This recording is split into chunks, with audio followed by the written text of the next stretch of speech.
There were rumors about how I've had a sex change operation when I was 9 years old. Like, that's ridiculous. Because I'm an actress, because I was always an actress in school, I was working, I was a child actor. So she said that because you're an actor, you don't take your studies seriously.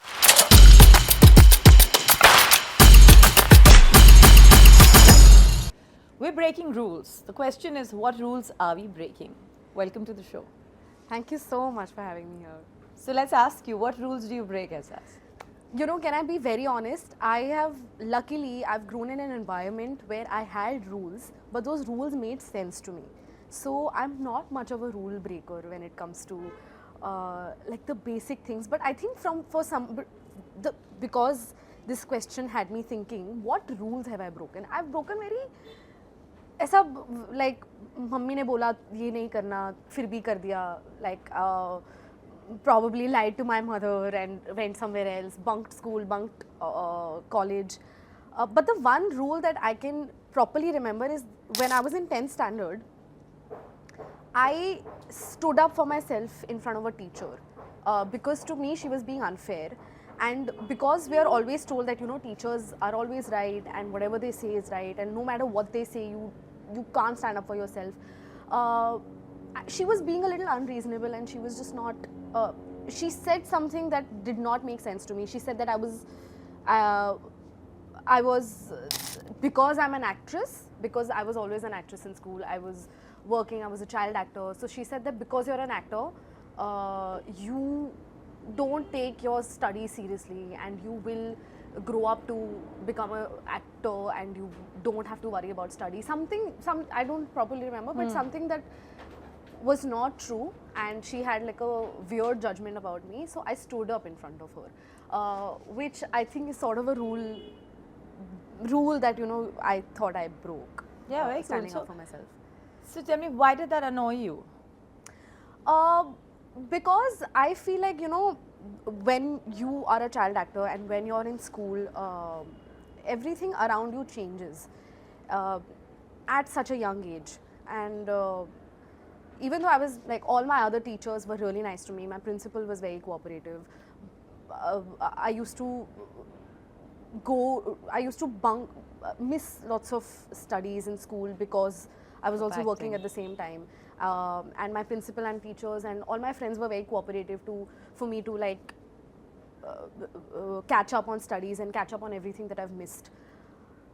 However, there was still sort of a judgment around me and lots of misconceptions about me, which I think is very normal and it comes with being a child actor, because when you're in a limelight and you have a bit of a extraordinary childhood from others, like a life that my peers had. So that little extra attention, you can say, or judgment was always there.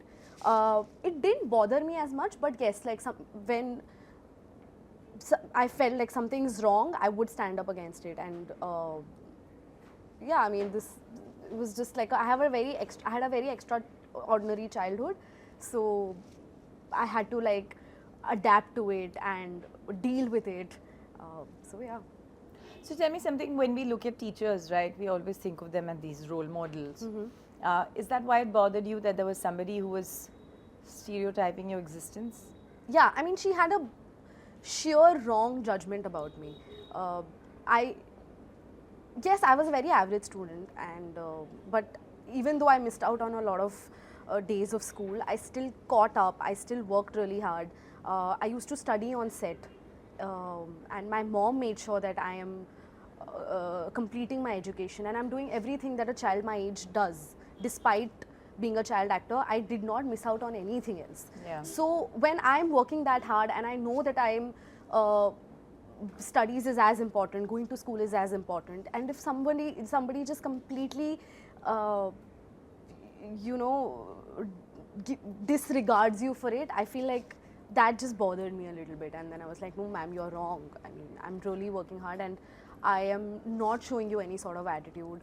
I really respect you, and this is what I've been taught this by my mother, to respect everyone. So when I know that I'm doing something and I'm being disregarded for it, even today, like if I've done something, I don't mind you not appreciating me, but if you come and tell me that I did not do it, or you come and question something, that will really bother me. I think that is something that I've grown up only like that. So you've grown up with money and earning money very early. You didn't have to be conditioned to go out there and say ki you have to earn and whatever. Yeah. You grew up earning money. What's your relationship with money? Yes, I grew up with money. I was earning from a very young age, but I was also, because my mom has taken care of all my finances, and because I started earning, I was 4 or 5 years old when I started shooting, so I can't really handle my own finances. So she, like, the fee that I used to get was handled by my mother. But also my mother is a single parent. So she's raised my sister and me single-handedly. And she never really made me feel like, you know, we are struggling with money, or there is some, we are hand to mouth. That is a word that I used to hear a lot growing up. But she never made me feel like that. And, you know, child actors can earn a lot of money, but because they can do daily soaps and stuff. But my mom consciously made that decision to not let me do a daily soap, so that I can go study. I don't miss out on school as much. I always wanted to go to school, so there was an option for me to be homeschooled, but she never did that. So we missed out on a lot of projects and actually a lot of money. We gave up and sacrificed a lot of money for my education, for me to enjoy the childhood that everybody else does. As I grew up, I was never bothered about money. I did not know what's happening. Even today, my mom only pretty much handles my finances. Very recently in life, I've started looking into my accounts, and I have started, like, even my invoices and everything was handled by my mother. But in today's time, like today, I'm someone who sort of has a say in my finances. I look into it, I handle everything. So yeah, my relationship with money has been very okay. Like, I really didn't have to deal with it so much. I never thought of it so much.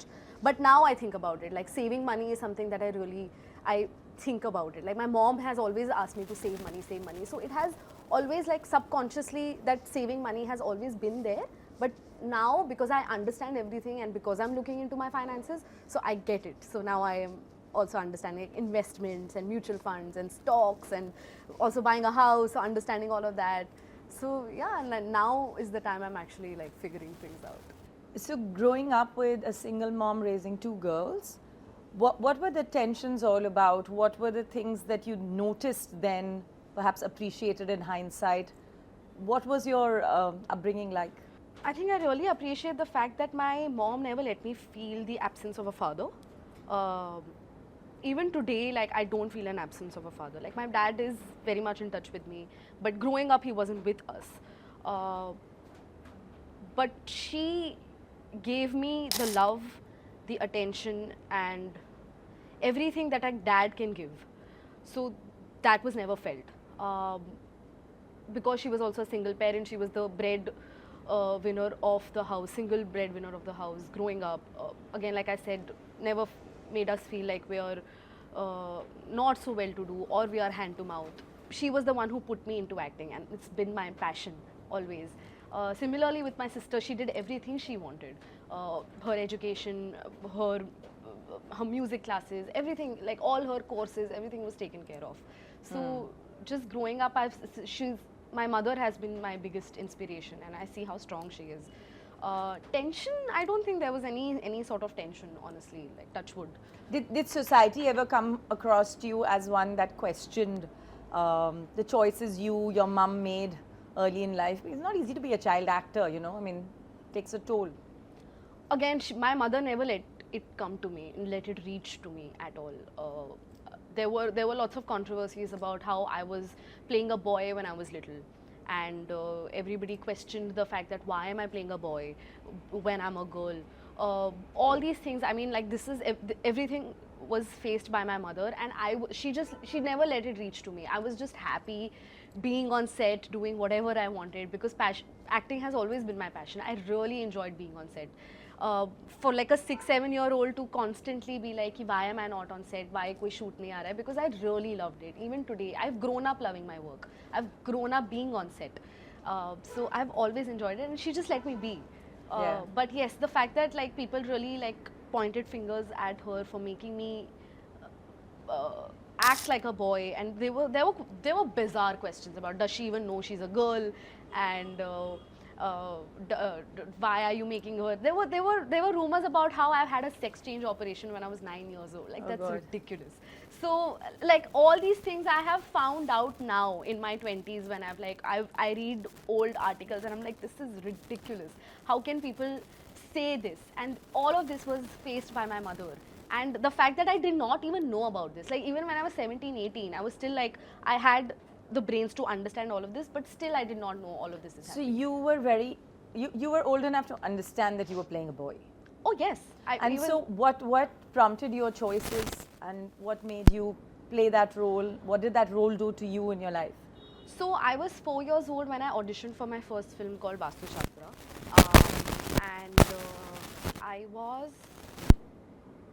I was 4 years old and I was always a girl. So I auditioned for that part and the director really liked me, but they wanted a boy for the part. And so it was requested that because we really like, she fits the part very well and she's a good child, like very good actor, fits the part. Can she play a boy? And that's how it began. Like my first film, so my mom was like, "Haan, 4 saal ki hai, it doesn't matter." Correct. Got my hair cut, was dressed like a boy, and it really doesn't matter if you're 4 years old if you play a boy. And if you're acting, you're acting. And exactly, if you're an actor, actors are supposed to do everything. Yeah. You know, they are. There are so many. There's Daisy Irani who played a boy when she was younger. So like there are lots of examples like that. But then because Vastu Shastra was a hit and that continued, so I got a lot of ads post Vastu Shastra. I got My Friend Ganesha, Kabhi Alvida Na Kehna. So the industry didn't let my hair grow until I was 7 years old, and then I think around 8 years, my mom was like, "This is it." Like, obviously her body is changing, she's growing up, she can't continue to play a boy, and that's when I did my first film as a girl, which was Phoonk. That's then rest is history. Okay. So you've grown up in a generation which is seeing fast change. I mean, you've got technological change, you've got behavioral changes, you've got identity crisis, and then there's this entire conversation around digital validation. So what's the conflict that you find being in this generation dealing with all of these things? Yes, there's a big thing called social media validation, which I face every day. And when you have that many followers, you need to be consistent on social media, and no matter what you do, you will always get criticized. Like, I've noticed one thing about my profile is that no matter what I put, even if I put a very cute reel with my mother, there will still be 5 negative comments. You can't escape this. So when social media was growing, and I was also like, I got into the whole digital space, I was growing with it. It used to really bother me. Those 5 negative comments used to really bother me, and I didn't know how to deal with it. Also because everything was new. Like for me, social media was also very new. When I was 18, Instagram and Twitter and Facebook, all these things I used to use just to connect with friends and to have fun. But when I started gaining followers and when it became sort of a career platform for me, I did not know how to handle it. Like I did not know the consistency of posting constantly, being relevant, all of these things, and then negative comments. I was just not able to deal with it, and now I still don't know how to deal with it. But I feel like I've been little numb when it comes to negative comments. Like I read those comments, I'm like, हाँ ठीक है, कोई बात नहीं, can't deal with it. And I realized that everybody goes through it. Yeah. No matter who you are, where you are, like general public also gets so much hate. All my friends get lots of hate, but we try to, at least I try to focus on the positives. I try to focus on the 100 happy, positive comments that I get and ignore the 5. Yeah. So, part of our journey with social spaces is that, we are thriving on this because we feel it brings us voice as well. Like we're able to have frank conversations about, relationships, periods, menopause. I mean, across the spectrum of what have been traditionally considered taboo subjects. What are the issues that matter to you most, and what kind of change are you hoping to drive with them? Honestly, I really like the fact that we are able to talk about things that were taboos in the past, like periods, menopause, and about women health, about like there was a noise about HPV vaccines very recently, which I also discovered, and I understood it, and everybody, like all my female friends did not know about HPV at all, and because of social media they were aware of it, and everybody actually went and got vaccines done. So I like the fact that we're talking about it and we're more free about it. Like even today in front of my male friends, I'm able to tell them that I'm on my periods, and I'm not as worried or shy about telling them this as I was like probably 16, 17 years old. I love that about social media in today's age. What bothers me is the constant pressure of the validation and the comparison, because there are so many people on social media, there are so many actresses, influencers on social media, and we're constantly like comparing our lives to theirs, and our life to theirs, and we're constantly like iske paas ye hai to mere paas ye nahi hai. What we forget is that everything on social media is just 2% of what your life is, and we don't understand and don't realize what is really going on with that person.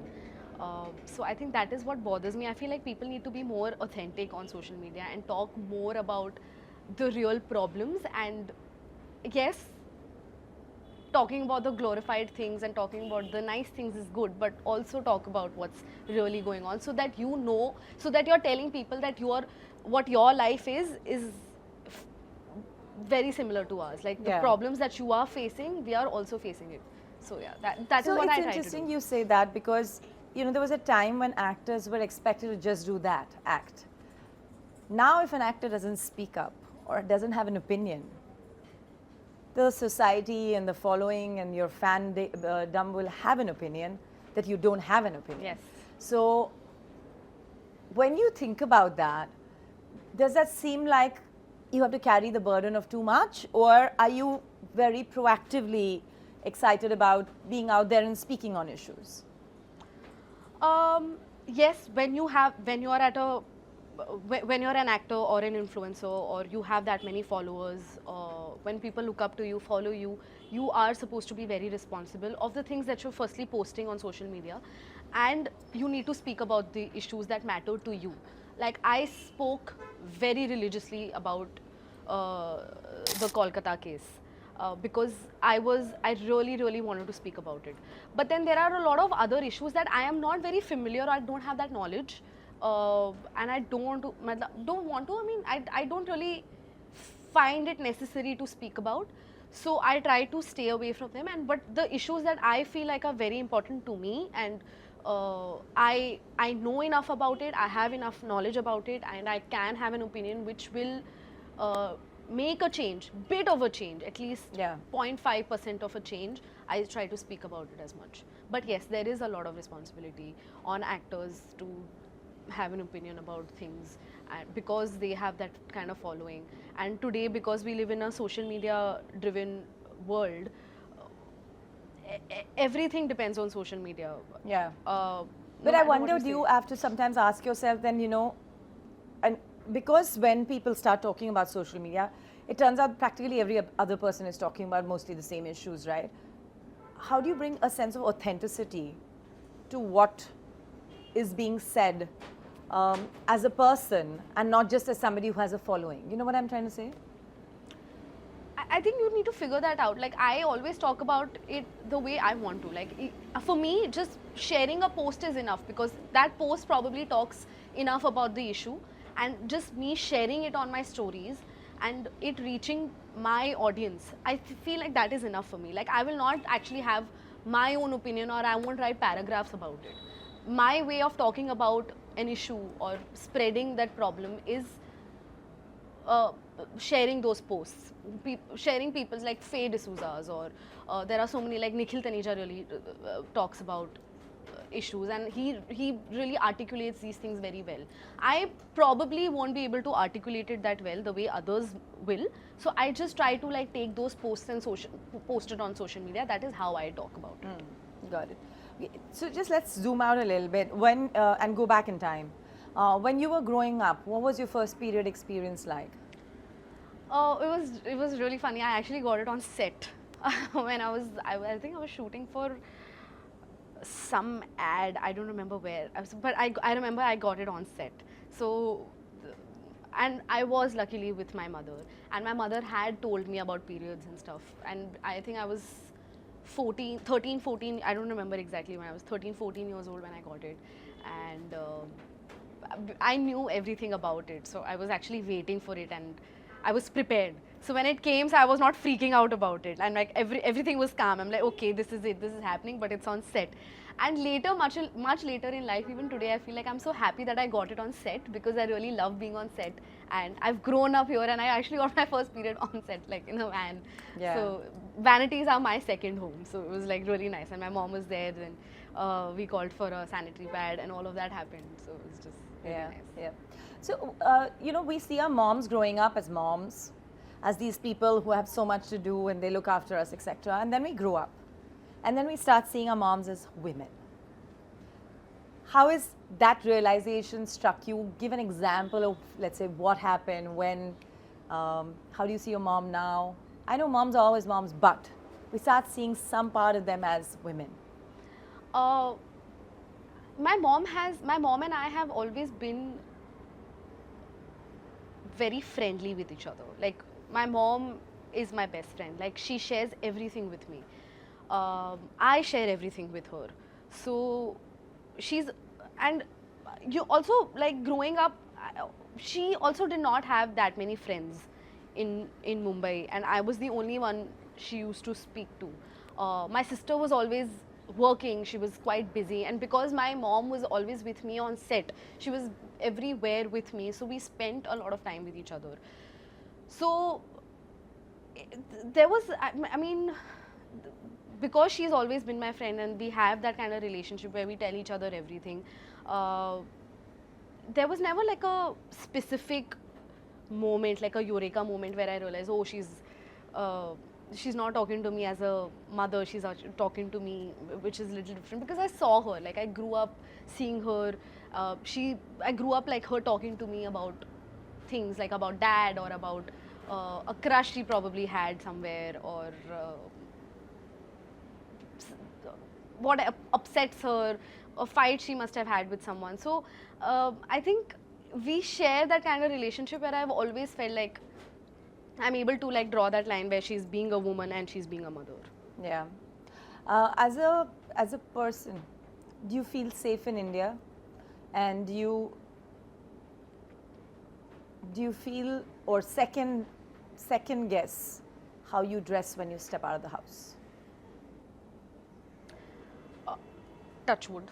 And I know that I sound, when I say this, I am very grateful and very lucky when I say this, that I have, touch wood, never encountered anything like this where I felt unsafe because of the surroundings and the environment I've grown up in. But I know that most of the women are not safe in India, and there is so much that we still have to do to make a safer environment for women, where women can wear whatever they want and they are not looked at in a bad way, or they are feeling unsafe. And I think I've been asked this question, that what is it that we can do to change that? I really have, this is completely my opinion, and I don't know if I will make sense, but I feel like when we're in school, there should be a subject or a chapter for boys where they are taught how to treat a woman. how to if a woman says no, it's no. How consent is very important. How a touch is important. Like we are taught lots of other things in school, but this is very, very important. Parents, yes, parents also need to teach their sons how to behave, but I feel like a school is also somewhere, because we are learning lots of things in school when we are younger. So I feel like if there's a chapter about this, I think this will make some difference, in my opinion. When you look back at your life so far, what is the hardest moment that you think of that might have questioned you, that might have pushed your limits, that might have troubled you, and then you came out of it?